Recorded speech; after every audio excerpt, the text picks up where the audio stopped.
The Xandarian marketplace pulsed like a living organism under the twin suns of Xandaria, bright, chaotic, and utterly alien.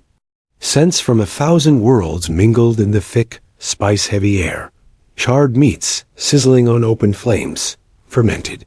Fruit skins, motor grease, sweat, and something sharp that stung the eyes but left your mouth watering. The sounds were a symphony of chaos haggling in 20 different languages. The high-pitched whistles of auto vendors, the guttural barks of pack animals pulling carts overloaded with tech salvage. Ryan moved through it all like a shadow in motion, shoulders broad under his gray combat vest, dark eyes scanning the crowd beneath the brim of his worn cap. His boots thudded against the cracked metal flooring, scuffed from decades of commerce and blood. He wasn't here for sightseeing, just supplies. Tools, fuel cells, maybe a decent protein ration, if he could find one that didn't taste like reconstituted. Plast, a vendor with 6 arms and rows of gills, shouted at him, waving something red and steaming. Fresh Gorillian peppers, spiciest in the quadrant. Make your face cry and your gut sing. Ryan grunted. I'll pass. He kept walking. Then he heard it a roar from ahead that cut through the market's noise like a blade. Thief. The word hit like a dropped hammer. Instinct drew his eyes to the commotion. A ring of curious onlookers had formed around a brutish alien, vendor with skin like chipped granite and tusks jutting from either side of his jaw. In one hand, he held a wicked curved blade. In the other, a torn cloth bag with some bruised produce spilling out. Opposite him stood the accused. She wasn't tall, not particularly imposing, but she glowed against the grime of the marketplace. Her skin shimmered like turquoise underwater, glowing faintly with a bioluminescent hue. Long silver hair fell in soft waves down her back, catching the sun like silk. Her black bodysuit was dusty, patched in places, but still managed to cling to a figure built more for grace than battle. Her eyes were wide with fear, but not the helpless kind. The calculating kind. The cornered kind. I paid, she said, her voice calm but tense. The credits were transferred. Check your register. The crowd jeered. Lying off-world trash. She tried to bolt. Crawl should take her hand. Ryan should have kept walking. This wasn't his fight. He'd seen 1,000 scams like this. Before, some thief plays helpless. Some vendor overreacts. Someone bleeds. Life on the fringe. Not his problem, but something in her expression. It wasn't fear of punishment. It was fear of being recognized. The granite-skinned vendor raised his blade. Ryan moved. His combat saber was out before the blade could fall, the steel whispering from its sheath. He stepped between them just in time, catching the vendor's arm mid-swing. The impact reverberated through Ryan's wrist, but he held steady. What the hell do you think you're doing? He growled. The crowd gasped. Crawl snarled, his tusks gleaming. This not your business, human. It is now. Ryan shoved back. The vendor staggered. The crowd tensed, unsure whether to cheer or flee. She says she paid. Check your damn log. She lies. Her kind always, I'll gut you where you stand, Ryan said, his voice a low snarl. Now check the register. A tense moment passed. Then, reluctantly, Crawl turned and tapped at the console beside his stall. His scowl deepened. Credits. Received, he muttered. The air changed. The crowd deflated. The show was over. She should have waited for receipt. Crawl grumbled. She should have been treated like a sentient being. Ryan snapped. He turned to her. Come with me. She hesitated for a heartbeat, then took his offered hand. They made it maybe 20 paces before Crawl's voice boomed behind them. You make Crawl look weak. This not over. Ryan spun, eyes narrowing as the vendor charged, blade high. He pushed the woman behind him and drew his saber again. The fight was fast, brutal. Krawl's skin deflected the first blow like stone. A second barely grazed him. But Ryan was faster, smarter. A well-timed boot to the knee, a pommel strike under the helmet, and the brute went down in a stunned heap. "Now we run," Ryan said. They fled through twisting alleys and back streets, the sounds of pursuit growing distant. Only when they stopped, panting and hidden in the shadow of an apothecary, did he really look at her. "Thanks," she said, still catching her breath. "For back there," he nodded. "You all right?" "I've had worse." She gave a small laugh. "Your face when your blade didn't cut him. It was very offended. He couldn't help it." He grinned. "Yeah, well, not used to getting upstaged by granite. I'm Claria, Ryan." They stood there for a moment, hands still clasped, breathing in sync. And just like that, something unspoken settled between them. Something fragile, but real. She didn't let go of his hand, and he didn't ask her to. The silence between them stretched, not awkward, but heavy with something unnamed. Ryan glanced down at their joined hands, then slowly released her fingers. Claria didn't seem to mind, but her eyes lingered on his face, studying him with quiet intensity. Ryan had faced down pirates, warlords, even consortium assassins, but the way she looked at him, like she was measuring something, deeper than muscle or weaponry, put a strange pressure in his chest. They moved together through the narrow alleys, shadows swallowing their footsteps.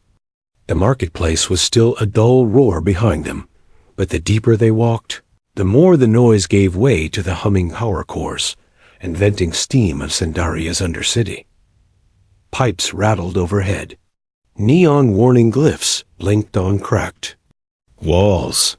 This was the spine of the city, where smugglers and ghosts moved in silence. "I need to get back to my ship," Ryan said finally, adjusting the strap on his shoulder. "Crimson Talon, Docking Bay 17. "Your crew will be wondering where you are?" Claria asked, her tone unreadable. "My captain'll be pissed I'm late. He's not the forgiving type. And bringing a fugitive along? That won't improve your odds." Ryan gave her a sidelong glance. "You don't seem surprised I know what you are." Claria stopped walking. "What do you think I am?" "Wanted, valuable, and in a hell of a lot of danger." She stared at him for a moment. Then, to his surprise, she smiled, not a smug smile, but a tired one, like she was too exhausted to pretend anymore. "You're not wrong." They continued walking. "Was the vendor part of it?" he asked. "Or just in the wrong place at the wrong time?" "I was supposed to meet someone," she said quietly. "A contact, in the market. He didn't show. I waited too long." "Got hungry," Ryan snorted. "So you bought vegetables?" Claria's smile widened just a fraction. Even fugitives need to eat. They reached the outer corridor of the docking complex, where security drones buzzed overhead like oversized wasps. Ryan pulled Claria close, his arm brushing her lower back as he guided her behind a support beam. "Those things scan for faces," he whispered. "You'll light them up like a fireworks display." Claria pressed against the wall, body taut, with tension. "You should go. I've already cost you enough." Ryan met her gaze. "You're not done costing me yet." Before she could respond, a booming voice echoed through the corridor. "Ryan!" Ryan winced. Striding toward them was a broad-chested man in a long leather coat, beard bristling like a field of razors, and a scowl deep enough to bury a ship in. "Captain Doran Vex." "Captain," Ryan called out, straightening reflexively. "You were due back an hour ago," Vex growled. His eyes shifted to Claria. "And I see you brought company. She needs a ride off-world." "We're not a ferry," Vex snapped. "We're on a job, and this isn't part of it." Ryan stood firm. "She's under my protection." Vex's eyes narrowed. "You vouching for her, on your cut?" "Yes." Claria inhaled softly, clearly surprised. Vex stared at Ryan for a long beat, and let out a bark of a laugh. "You've got brass balls, Morgan." He jabbed a finger toward Claria. "She causes trouble. It's on your head. Now move." They followed him into the hangar. The Crimson. Talon loomed ahead, a sleek vessel with fire-scarred plating, retrofitted guns, and hull markings that had been intentionally scratched to prevent identification. It wasn't pretty, but it was fast, and more importantly, there's Dot as they reached the ramp. A lanky man with cybernetic eyes intercepted them. "Maddox," Ryan greeted him. "What now?" "Trouble," Maddox said. "Port authorities flagged our departure." "Also?" His gaze flicked to Claria. "There's a wanted alert out. Human male and blue-skinned female. Assault charges. Security breach." Claria stiffened. Vex swore. "Everyone on board. Maddox, get us in the air. I don't care how." The crew surged into motion. Ryan pulled Claria with him up the ramp and into the belly of the ship. The interior was a blur of clanking boots, shouted orders, blinking lights. Organized chaos. "You can bunk with me for now," Ryan said, steering her down a side corridor. "We'll sort the rest later." The room was small. A single bunk. One locker. A wall terminal that blinked a low power signal. It wasn't much, but it was safe. "It's perfect," Claria said softly. "Thank you." Ryan gave her a nod and turned to secure the door. Then the ship lurched. Alarms blared. Vex's voice thundered over the intercom. "All hands brace for takeoff. We've got company." Ryan grabbed the bunk rail with one hand and Claria with the other as the ship rocketed off the pad. She stumbled into him, hands pressed against his chest for balance. A moment their eyes met, time still dot outside. The galaxy was chasing them. Inside, something new had just begun. Asterisk. The Crimson Talon shook with the force of its abrupt descent, interior lights flickering as the engine strained against gravity and bureaucracy alike. Metal groaned beneath their feet. Ryan held Claria steady with one arm and the bunk rail with the other, his eyes locked on her face. Her expression wasn't frightened, at least not in the usual way. It was measured, focused. She was processing every detail, not panicking. That told him more than she likely intended. "You okay?" he asked, once the worst of the turbulence settled. "I've survived worse," she murmured, brushing silver strands of hair out of her eyes. "But your pilot's a sadist." "That was Captain Vex." Ryan smirked. "He takes it personally when someone delays his departure." Claria gave a faint laugh, the sound light and musical unexpected amidst the tension. The moment didn't. Last, Maddox's voice crackled through the intercom, clipped and urgent. "Port authority vessels inbound. They've locked weapons, preparing to fire." Ryan swore. "Damn, they're not wasting time. Should I stay here?" Claria asked Ryan. Hesitated, his instincts warring. He didn't like the thought of her being alone, not with bounty alerts and hostiles on their tail. But he didn't want her in the line of fire either. "Strap in." "I'll come back as soon as I can," Claria nodded. "Be careful." Ryan took the corridor at a jog, ducking beneath swinging cables and past crew, shouting over one another. On the bridge, Vex was at the helm, his broad hands flying across the controls with surprising finesse. Maddox sat to his right, his cybernetic eyes flickering with data streams. "They've got 3 patrol ships in pursuit," Maddox reported. "Nothing heavy, but fast and armed." "We can outrun them," Vex growled. "If they don't tag." "Use with a disruptor first."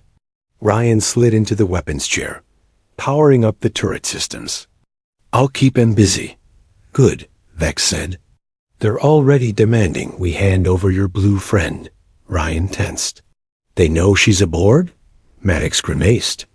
"There's a broadcast open channel. They're calling her a fugitive, accused of espionage and murder." Ryan's hand hovered over the targeting controls. She didn't do it. Doesn't matter what she did, Vex said. What matters is what she's carrying. What do you mean? Vex leaned back, rubbing his jaw. You picked up more than a stray thief, Ryan. That girl's bounty is huge. The kind of money that turns warlords into saints and friends into traitors. Ryan's gut twisted. You thinking about turning her in? The captain stared at him for a long moment. Then, slowly, a grin tugged at the corners of his mouth. Hell no. But I'm thinking we need to know what we've got before the whole damn galaxy shows up. Just then, a proximity alarm screamed. Missile lock.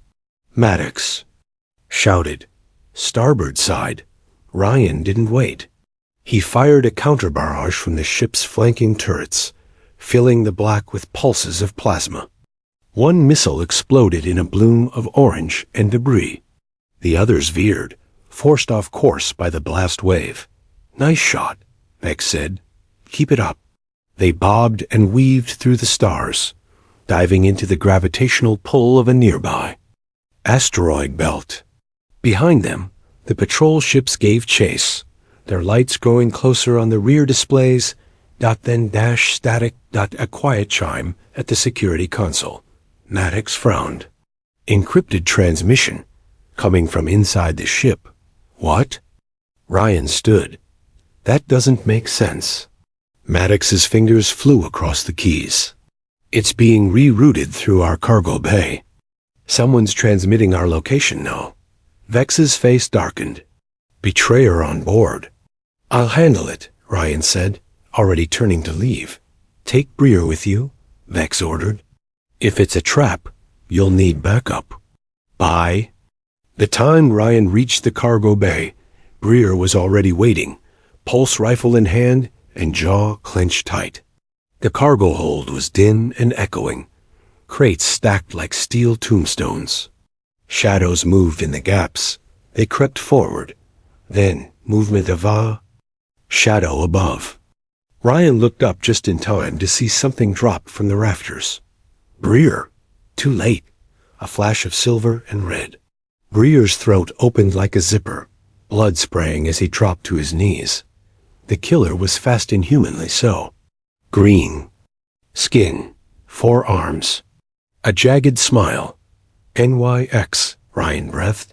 The crew member stepped from the darkness, twin blades in 2 hands, blaster in the others. You're protecting her, Nix said softly. How quaint. Ryan raised his weapon, but Nix was already moving. A burst of fire drove Ryan behind a crate. The air sizzled with energy bolts. Why, human? Nix's voice echoed. Why die for someone you've known for hours? Because it's right. Ryan yelled back. You wouldn't understand. I understand perfectly. Nix leapt, landing with terrifying grace. You're willing to throw everything away for one alien woman. One liar. She stole from the consortium. That data could destabilize every major faction in the galaxy. Ryan lunged up and fired. One bolt caught Nix in the shoulder. He hissed, staggered, but didn't fall. You humans? Nix sneered. Always thinking with your hearts. The fight was brutal, fast, unfair. Nix's extra limbs gave him a terrifying advantage. He knocked Ryan's blaster away. One hand grabbed his throat. Another raised a blade. Then, Nix! Claria's voice rang out. Nix turned, and Ryan tackled him. They hit the deck hard, wrestling across the floor. Pain lanced through Ryan's side as a blade grazed his ribs. He cried out, pushed harder. Nix roared, tried to break free. A pulse blast rang out. Nix stiffened, then collapsed. UNMOVING. Behind him, smoke curling from the barrel of his blaster, stood Captain Vex. Traitorous bastard, Vex muttered, stepping over Nix's body. Claria rushed to Ryan's side, her cool hands immediately pressing to the wound in his ribs. You're hurt. I've had worse, Ryan breathed, but even that hurt. Vex crouched beside them, picking up a small transmitter from the ground. Found it, he said grimly. He's been feeding them our location since we left Sendaria. He crushed the device underfoot. We're not safe yet, Vex growled. Get him patched. We've still got consortium ships on our tail. As Claria helped Ryan to his feet, he caught the look in her eyes, fear, guilt, but also something deeper. She hadn't run. She had come for him, and he wasn't letting her. Go! Red emergency lights pulsed along the corridors as Claria helped Ryan limp through the narrow halls of the Crimson Talon, his arms slung across her shoulders, her pace careful but urgent. The wound in his side throbbed with every step, a slow burn that radiated with each movement. He grit his teeth and forced himself forward, unwilling to slow them down. The medbay wasn't far. You shouldn't be up, Claria murmured, her voice gentle but firm. That blade went deep. I've had worse, Ryan replied, wincing as they rounded a corner. Besides, no one else gets to look this good. Bleeding out. Claria gave a dry laugh, barely, but he caught the flash of amusement in her turquoise eyes. She adjusted her grip around his waist and pressed the medbay doors open with her free hand. The sterile scent of antiseptics and humming. Autodocs greeted them. He half fell into the padded medical chair, his muscles sighing with relief. Claria wasted no time activating the diagnostic scanner, cleaning the wound, and applying a thick layer of translucent healing gel that hissed on contact. Try not to move, she instructed, carefully sealing the edge of the wound. The gel's nanocytes are binding your muscle tissue. Ryan leaned back, letting the medical systems take over. His eyelids drooped. His body was crashing, but his mind was reeling. Nix, he rasped. He was crew. We drank together. Played. Cards. He feared what I carry, Claria said softly, not meeting his eyes. Feared you. Because of what's in that data chip? He asked. She nodded. The truth scares people, Ryan, especially those who profit from the lie. Before he could respond, the ship lurched, a bow-rattling shudder that knocked loose tools to the floor. The intercom crackled to life with Vex's voice, tense and gravel rough. All hands to the bridge. We've got company. Again. Claria helped Ryan to his feet. I'm coming too, she said, before he could protest. You're not crew, he said weakly. I'm not leaving your side. He didn't argue. Together, they made their way to the bridge. Vex was already at the helm, Maddox working double time at the system's console. They followed us through hyperspace, Maddox growled. They shouldn't be able to do that. Ryan frowned. They're not tracking us with tech. They were being fed our position. Until now, Vex said, casting a dark glance toward the cargo bay. But that doesn't explain this. On the forward screen, 3 consortium warships loomed in formation, sleek and silver like blades. Predatory. The largest began charging its main weapon. We're outgunned, Maddox said flatly. Shields at 30%. Weapon systems at minimal. Power. Statistically speaking, we're screwed, Ryan finished. I didn't ask for odds, Vex snapped. I asked for options. Claria stepped forward. I'll surrender. No, Ryan said immediately, grabbing her arm. It's the only logical path, she insisted, voice even. 1 life in exchange for yours. You think they'll stop with you? They'll tear this ship apart, looking for that ship. I can destroy it. You won't, Ryan hissed. Not after what we've lost to protect it. Silence fell across the bridge dot, then Vex pointed to the navigation display. A thick asteroid field loomed ahead dense, shifting, deadly. I've got an idea, the captain said. We dive into that mess and fake our destruction. That's suicide, Maddox muttered. Those rocks are full of volatile compounds. 1 wrong move, boom. We don't have a choice, Ryan said. Claria was already at the console, studying the field's composition. If we vent plasma at the right moment, and cut power to all non-essential systems, it'll simulate a reactor failure. The consortium will see the explosion and assume we're dead. You sure? Vex asked. No, she admitted. But it might work. Then we try it, Ryan said. Let's go dark. Vex barked orders. Everyone strap in. Powering down in 90 seconds. Maddox, prep escape pods just in case. Maddox's fingers flew across the board. Understood. As the Crimson Talon dove into the asteroid field, its maneuvering thrusters flared in. Sharp bursts, weaving between massive tumbling rocks. Claria braced beside Ryan at his secondary console, sweat glistening at her brow as she calculated the timing. Plasma release in 3, 2. The ship shuddered violently as the venting. System flooded space with white-hot gas. Vex hit the kill switch on the primary engines. Everything went black. Only the dim red emergency lights remained, casting eerie shadows across the bridge. Are they buying it? Ryan whispered. Maddox checked a flickering screen. There. Scanning. Hold on. Message relayed to HQ. Target destroyed. Package lost. He looked up. They bought it. Relief hit like gravity. Restored. Vex guided the ship deeper into the asteroid field with the whisper of thrusters. We hold here.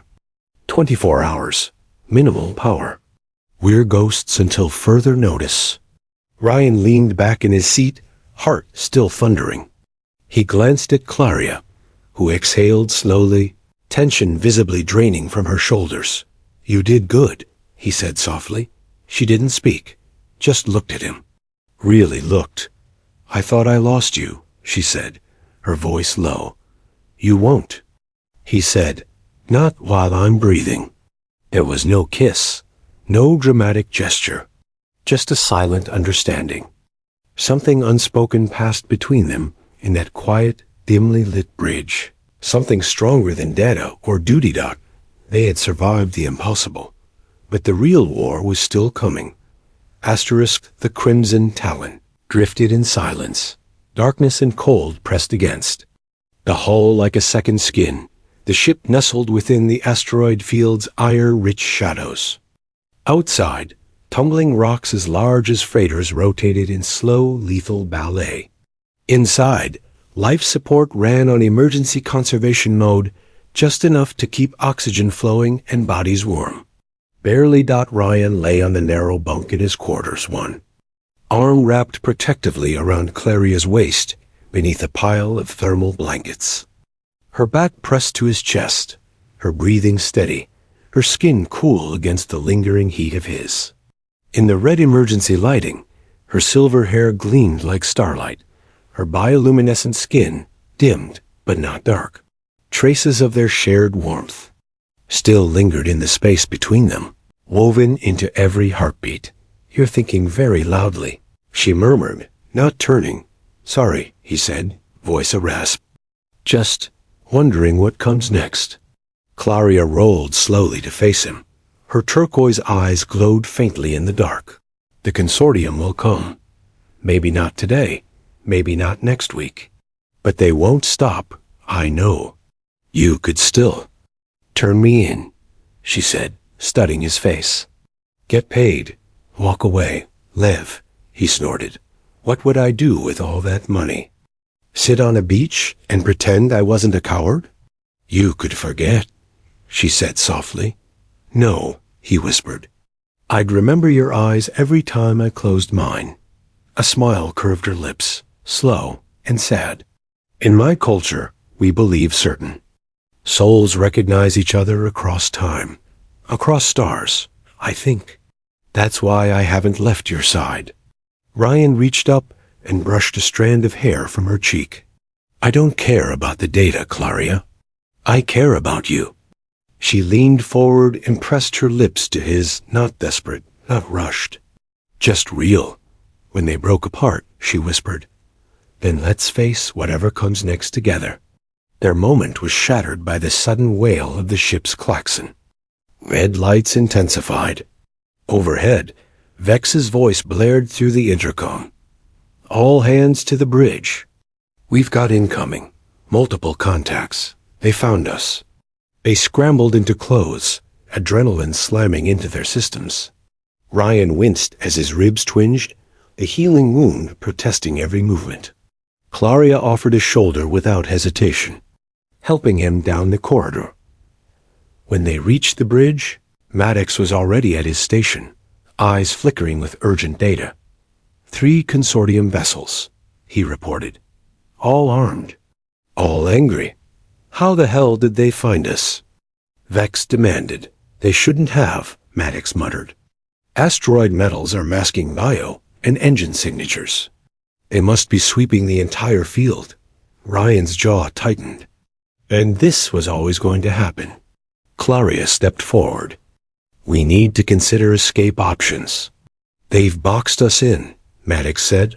Weapons ready, shields at 28%. Hyperdrive still offline. Statistically, Maddox added, we're back to screwed. Vex slammed a fist on the console. There has to be another way. Claria inhaled slowly. There is. Let me go. Ryan's head snapped toward her. No, they'll stop. Hunting if they think they have what they want. 1 life. 1 ship. It's worth it. I'm not trading your life. It's not a trade. It's a decision. Her voice was calm. I have no right to ask you to keep dying for me. Vex turned to Ryan, silent, calculating. Ryan stared at the tactical screen, at the warships inching closer, and felt something stir deep inside, an instinct, a memory, a plan. Wait, he said. What if we don't try to fight them? What? If we outsmart them? Everyone turned to him. Ryan moved to the console. These asteroids, what's in them? Maddox blinked. Ferrous metals. Pockets of unstable core materials. High energy. Explosive? With the right trigger, sure. Ryan nodded. Then we turned the field into a smokescreen. Below the nearest cluster, scatter debris and radiation blind their sensors. That buys us what? Vex asked. A chance to scatter. Ryan pointed to the escape pod bays. We launch pods in all directions, some with crew, most empty. A few with decoy data, 1 with the real data. And you, Claria said quietly. And me, Ryan confirmed. Vex considered it. Desperate. Works for us, Ryan replied. The bridge snapped into motion. Maddox prepped the explosive charges remotely. Claria encrypted the data into fragmented packets, loading them onto decoy drives. Vex assigned pods to random crew. Then it was time. Pulse cannons ready, Maddox reported. Target locked on Cluster 74D.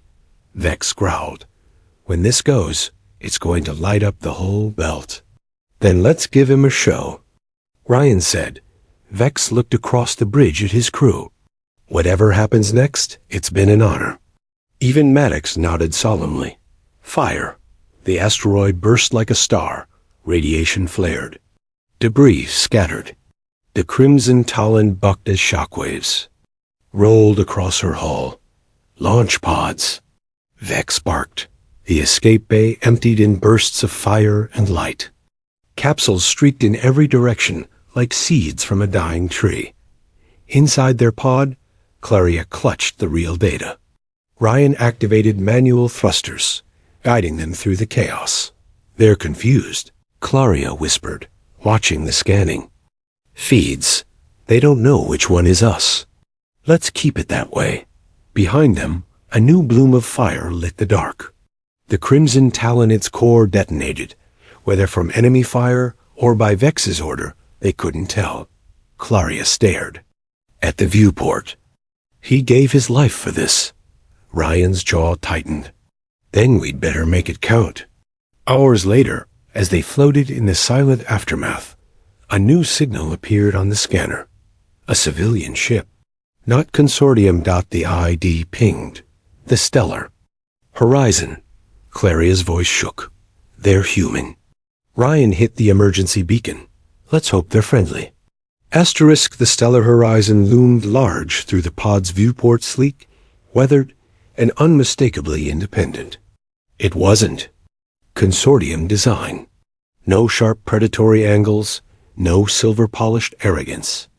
Instead, its hull bore the scuffs and paint scrapes of hard travel, retrofitted plating, and self-installed upgrades. It looked like it had seen hell and spat back. A good sign, as their pod was drawn into the docking bay via tractor beam. Ryan exhaled slowly. His fingers were laced with clarius, their palms warm despite the cold lingering in the cramped pod. He didn't speak. Neither did she. Words weren't necessary now. With a hiss of decompressing air, the pod hatch opened. Waiting for them at the far end of the bay stood a tall, broad-shouldered woman in a long coat of faded navy blue. Silver streaks cut through her dark hair, and a long scar dragged down the left side of her cheek, disappearing into the collar of her coat. She looked like someone who hadn't taken orders in years, but had given many. "Captain Hannah Watts," she said, voice gravel rough. "And you are?" "Ryan Morgan," Ryan replied, stepping forward with care, one hand never far from his sidearm. "This is Claria." Watts raised a brow. "The Claria? The alien fugitive with a consortium bounty the size of a star freighter?" Claria stepped forward. "That bounty is built on lies. Lies are what we swim in out here," Watts replied dryly. "But I'm more interested in what you are willing to die for." Claria reached into her jacket and removed the data chip, the one they'd risked everything to protect. She placed it gently on the deck between them. "This," she said. "It holds everything. Genetic archives, engineering logs, suppressed galactic history. Proof that humanity wasn't just a happy evolutionary accident. You were made." Watts didn't move. Her gaze sharpened. "Made for what?" Ryan met her eyes. "To be warriors, survivors, maybe something more." Watts bent down and picked up the chip, holding it to the light. "I've heard whispers," she said after a long silence, "that there's a reason the consortium monitors Earth colonies so closely, that they fear us. Not because of what we are, but what we might become." Claria nodded. "This proves it." Watts tucked the chip into a hidden pocket of her coat and studied the two of them. "Follow me," she said. "We've got people who need to see this." The stellar horizon wasn't just a trader, it was a network hub. In the hours that followed, Ryan and Claria sat in a modest mess hall surrounded by a mix of species humans, aliens, hybrids who all shared one common trait. They didn't belong anywhere else. "We've been collecting truth for years," said one grizzled engineer, "with Verdani roots. Consortiums held the reins too long. We always suspected something about humanity," said a soft-spoken alien with translucent skin. "You're chaotic, passionate, too adaptive to be natural." Ryan sipped lukewarm synthetic coffee as Claria explained the data. The chip contained not just ancient records, but visual DNA logs, proof of genome manipulation that predated humanity's own recorded history. Thousands of years ago, humans had been uplifted by a now extinct species called the Sindari, not to conquer, not to destroy, but to protect. Guardians, peacemakers, designed with emotion and resilience to preserve galactic stability. "We were meant to defend the galaxy," Ryan said quietly. "And instead, we've been herded, boxed in, feared. The consortium feared you'd remember," Claria added. "That one day, one human would stumble into the truth. And now you've given it to us," Watts said, leaning back. "So what do you want?" Ryan looked at Claria. She looked back, and in that quiet glance, everything passed between them. "Not revenge," he said. "Not control. Just the truth," Claria said. "Shared. With everyone." Watts nodded slowly. "You've come to the right ship." The stellar horizon is part of something bigger than cargo and credits. We're connected to a dozen other cells, rebels, historians, ex-military, whistleblowers. We'll get this out. Carefully, strategically. Ryan exhaled. For the first time in what felt like days, the weight on his chest eased. Later, in the cabin they were offered small, clean, with a viewport overlooking the stars. Claria sat beside him, her knees tucked under her, a soft light painting her. Skin in soft glows. What happens now? She asked. He didn't answer immediately. Instead, he reached out and took her hand, tracing the luminescent patterns that glowed faintly on her wrist. Now we breathe. We plan. We make sure their sacrifice wasn't wasted. She leaned against him, her head on his shoulder. And after? We keep going, he said. Together. Claria tilted her head. Even after the dead is delivered? Even after the danger's gone? I didn't risk my life for the chip, Ryan murmured. Didn't fight off assassins or fly into asteroid fields for the truth. I did it because the first time I saw you, standing in that market, afraid and alone, something in me said, she matters. Her fingers found his jaw, turning his face gently to hers. In my culture, she whispered, we say that when two souls recognize each other, the stars write their names together in the sky.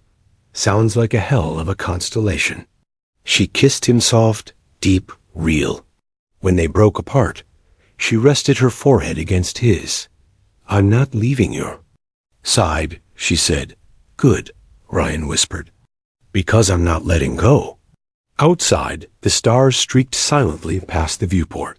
The truth they carried would change everything, bring enemies, yes, but also hope. And in the middle of it all, a mercenary and a fugitive, two souls. Written together, facing the unknown, not as fugitives, not as pawns, but as something more. Together, they were the first light of a new dawn. The end,